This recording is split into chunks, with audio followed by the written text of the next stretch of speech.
Gold, trusted gold buyers. మీరు తాకట్టు పెట్టిన బంగారాన్ని విడిపించి ఈ రోజు ఉన్న మార్కెట్ ధరకు కొనబడను. మీరు కెరీర్ స్టార్టింగ్లో కాస్త ఎర్లీగా చేసిన సినిమాల్లో నాకు బాగా నచ్చిన సినిమా, నేను థియేటర్లో చూసిన సినిమా 9 నెలలు అని చెప్పి ఒక సినిమా ఉంది సార్. దాంట్లో హీరో విక్రమ్ గారు, ఇప్పుడు మన చియాన్ విక్రమ్ గారు. సో చాలా మందికి ఆయన అప్పట్లో ఆ సినిమా చేశారంటే ఇప్పటికీ డౌట్. మన తెలుగు వ్యక్తే కదా, ఈ సినిమాలు చేసిన తర్వాత అక్కడికి వెళ్ళారు. సో అప్పట్లో ఆయన ఆ కమిట్మెంట్ ఎలా ఉండేది సార్? మీరు ఊహించారా ఇతను ఇంత పెద్ద బిగ్ స్టార్ అవుతాడని చెప్పేసి? యాక్చువల్గా మేము ఇద్దరం బాగా క్లోజ్ ఫ్రెండ్స్. యాక్చువల్గా ఏంటంటే మెరుపు చేసినప్పుడు అప్పట్లో హీరో కెమెరామెన్ బాగా క్లోజ్గా ఉండేవారు సార్. అవును, మెరుపు. నేను బాగా క్లోజ్గా ఉండేవాడిని. విక్రమ్ నేను బాగా ఎరానే ఫ్రెండ్స్ అంత అంటే ఈ సందర్భం. సో ఇద్దరం బాగా ఫ్రెండ్స్ సార్. ఏ సినిమా చూడాలన్నా సినిమా షూటింగ్ గ్యాప్లో ఇద్దరం వెళ్ళి ఇంగ్లీష్ పిక్చర్లు చూడటం. నేను అప్పట్లో డిజిటల్ మీటర్ తీసుకొస్తే విక్రమే తిప్పి చూపించాడు, రే ఇది ఎట్లా చేయాలరా, ఎట్లా చెప్పాలరా. So we are like very close. Sethu అని అప్పుడే సినిమా చేశాడు, పెద్ద నేషనల్ అవార్డు వచ్చింది. ఆ సినిమా చేసి దాని రీల్స్ పట్టుకొని హైదరాబాద్కి తనే కార్ డ్రైవ్లో వచ్చి ఎవరికైనా చూపించాలి, నేను ఇలా యాక్ట్ చేస్తానని చెప్పి నా సందర్భాలు చాలా ఉన్నాయి. సో నేను కృష్ణవంశీ గారి దగ్గరికి అతన్ని తీసుకుని వెళ్ళి, వంశీ చాలా మంచి ఆర్టిస్టు, ఇతనితో మనం హీరోగా చెయ్యి అని నేను అడిగిన సందర్భాలు కూడా ఉన్నాయి. అలాగే మీ ఇద్దరం బాగా ఫ్రెండ్స్. దాంట్లో చాలా చాలా లాంగ్ స్టోరీస్ ఉన్నాయి, ఇంకా అది చెప్పుకుంటూ పోతే ఇంకా పెద్ద విషయాలు. బట్ నాకు తెలిసి ఆయన తమిళనాడుకి వెళ్ళక ముందు టాలీవుడ్లోనే నిరూపించుకోవాలి, ఇక్కడ ఎదగాలని పాపం చాలా ప్రయత్నాలు చేశారు.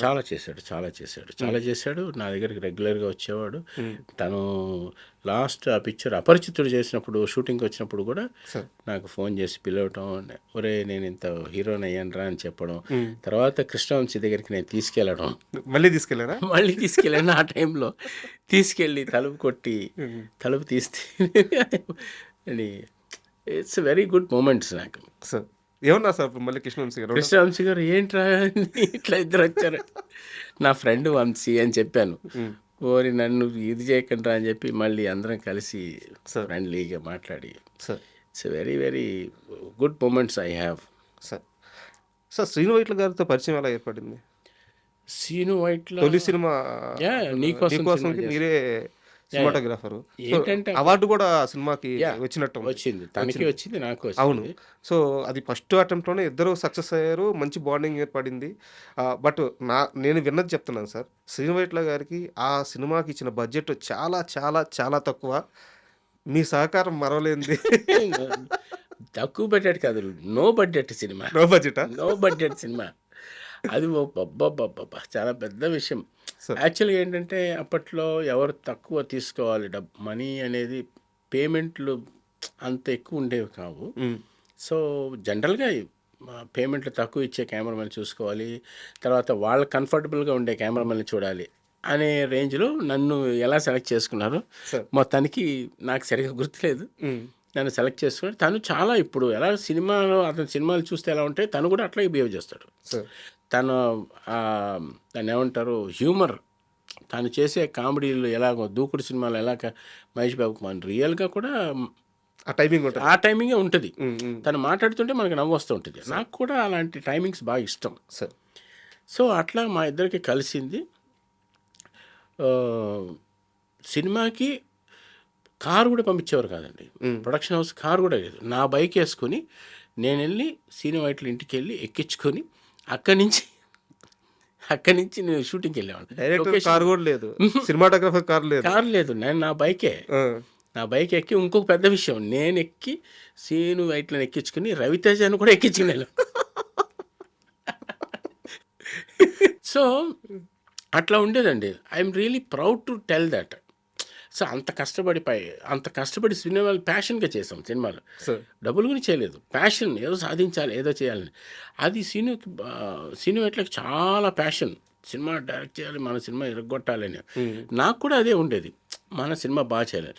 ఎక్కడ లైట్లు ఉండేవి కావు, కార్లు ఇచ్చేవాళ్ళు కాదు, ఫిలిం ఏమో ఫ్యూజీ ఫిలిము అసలు యాక్చువల్గా అంటే కొడాక్ వాడితే, కొడాక్ అనే ఒక బ్రాండ్ మీకు తెలుసు. అవును. కొడాక్ అండ్ ఫ్యూజీ ఈ 2 బ్రాండ్స్ ఉండేవి ఫిలింలో. కొడాక్ వాడితే అదొక పెద్ద లగ్జరీ. అవును. మాకు ఫీజీ ఫిల్మ్ ఇచ్చేవారు. సో రాత్రులు పగలు షూటింగ్లు, సార్ పర్మిషన్స్ ఉండవు. మేము దీనితోడికి మమ్మల్ని తీసుకుని వైజాగ్ తీసుకుని వెళ్ళాడు. తీసుకెళ్తే అక్కడే పర్మిషన్, ఇది లొకేషన్ పర్మిషన్ కావాలంటే అప్పట్లో 10,000 5,000 అలా కట్టాలి. సార్ అక్కడికి వెళ్ళిపోయేవాళ్ళం. అక్కడ పర్మిషన్ లేదు, మమ్మల్ని రానిచ్చేవాళ్ళు కాదు. నేను ఫోన్ చేసి ఏంటయ్యా ఇది షూటింగ్, పర్మిషన్ లేదు, డబ్బులు లేవంటున్నారంటే, రాంప్రసాద్ అక్కడ ఏం బాగుంది, ఇక్కడ తీసేద్దాం అనేవాడు. ఇక్కడ పర్మిషన్ అక్కర్లేదు. ఇలాగ మొత్తం సినిమా అంతా తీసేసాం. బట్ ఆ ప్యాషన్కు మరి అందుట్లోనే వెతికేవాళ్ళం. So when you see the film, ఆ లొకేషన్లోనే కాకుండా ఇక్కడ ఎలా తీయచ్చు, ముందు నాకు అది అలవాటు అయిపోయింది. సార్ నా లైఫ్ మొత్తం ఏదన్నా ఒక వెరీ మనకి నచ్చని ప్లేస్లో అయినా సరే దాంట్లో ఏది బాగుంటుందో అది పిక్ చేయాలి. అలా డిఫికల్టీస్ని బాగా గట్టిగా పట్టుకున్నాం. సార్ సో అది నాకు లైఫ్లో భలే యూస్ అయింది. ఏ లొకేషన్లో అయినా సరే I can see one nice point, nice location I can see. ఆ బ్లాక్ పట్టుకోగలం. ఆ బ్లాక్ పట్టుకోగలుగుతాం, వెతుకుతాం. మంచి లొకేషన్లో షార్ట్ తీయడం గొప్ప కాదు, సార్ మనకు ఉన్న దాంట్లో వెతికి దాన్ని పట్టుకుని తీయటం అనేది చాలా అదే కదా సార్ రియల్గా చాలా హైలైట్. అవును. అది నాకు లైఫ్ టీచ్ చేసింది.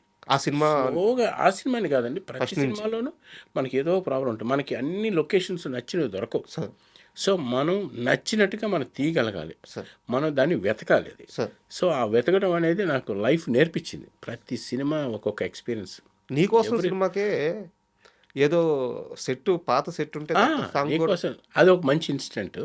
యాక్చువల్గా చంద్రముఖి అని చంద్రలేఖ కృష్ణవంశీ గారి మూవీ, కృష్ణవంశీ గారి మూవీ, నాగార్జున మన అన్నపూర్ణ స్టూడియో డౌన్లో, సార్ కింద డౌన్లో ఒక సెట్ వేశారు. వాళ్ళు బాగా బ్యూటిఫుల్గా తీశారు.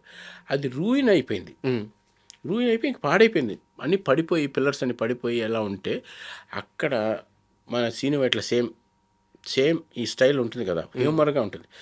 రాంప్రసాద్ అక్కడ బాగుంటుందయ్యా, ఇక్కడ తీద్దామయ్యా అని చూడు ఆ పాత పాడిపోయిన దాంట్లో ఒక కొత్తదనం పట్టుకుందామని. ఎందుకంటే డబ్బులు ఇవ్వకలేదు కదా.